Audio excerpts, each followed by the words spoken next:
Hey, my name is Wes Daniel. This is my bar, Hangfire. I've owned it for 4.5 years. And I love the fucking spo-its! I had a buddy, James Dewberry. We had played music together before. He was young. I was 16, I think he was 15. And we had gotten together and played shit that we thought was punk rock, like Anarchy in the UK, Kiss Me Deadly by Generation X, just shit that we... If K-Tel had put out a punk rock album, that's what the kind of shit we would have been playing. Playing in this band with these guys who live downtown in Savannah, and they go to the art school, and it's called Sunday School. They need a guitar player, they want another guitar player. And then my first show with them, they had played shows before, and once again, it was a short period of time that I was with these guys, but we played at a place called Phoebe's in Isle of Hope. I was a young kid, things move fast. So I could be completely wrong, but I remember going there the first night, and we all showed up, and then we realized it's kind of like this older man's black bar in Isle of Hope, you know, Savannah, Georgia, and we're there.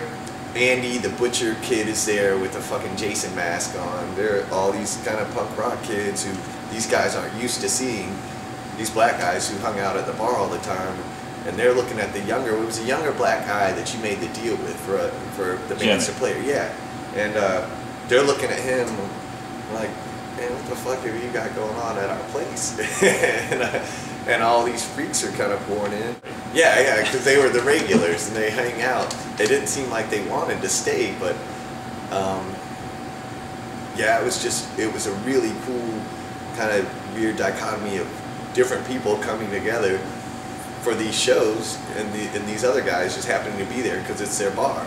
Again, it was like this older black guy's bar in Isle of Hope, and all of a sudden all the freaks from downtown are infiltrating their place.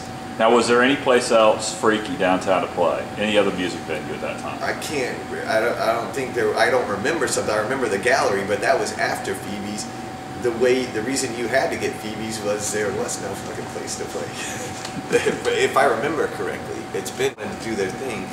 It was a funny, cool time because it was pre like Jane's Addiction kind of infiltrating the whole country with pretty cool shit, but not everyone had their little pocket of being able to do cool shit, and you kind of created that, and there were just a ton of people hanging out of that. Now, you remember the three people that were involved in Phoebe's was Scott, Kevin, and Al.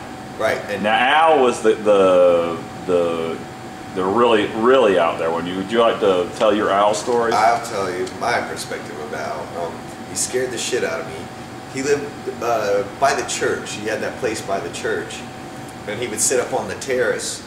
And this was this very lanky but pretty fit, skinhead, pissed off motherfucker. Now we know why he was so angry, but at the time, he was just his way of being your friend and saying hello was when you walked up to his house. If we were going to hang out and drink or have a little party, he would throw bottles at you as you were walking up, you know, and that was new to me. It's like, right on, I guess we're friends. You're throwing glass at me and shit, but that's okay. Then I came to find out later that that was his idea of being a friend, because if he were your enemy, he did a lot worse shit. And hovering like a fucking gargoyle or something, and just being a brooding, pissed off guy. But there was something sweet about him also, but you rarely saw that. His thing was to, you know, throw shit at you, pour stuff on you, but he was still your friend. And Shanali Bauman, she was in that band. Then she somehow comes across, she got into the comedy thing. She comes across David Cross, the comedian and actor, and I guess he had this thing for her.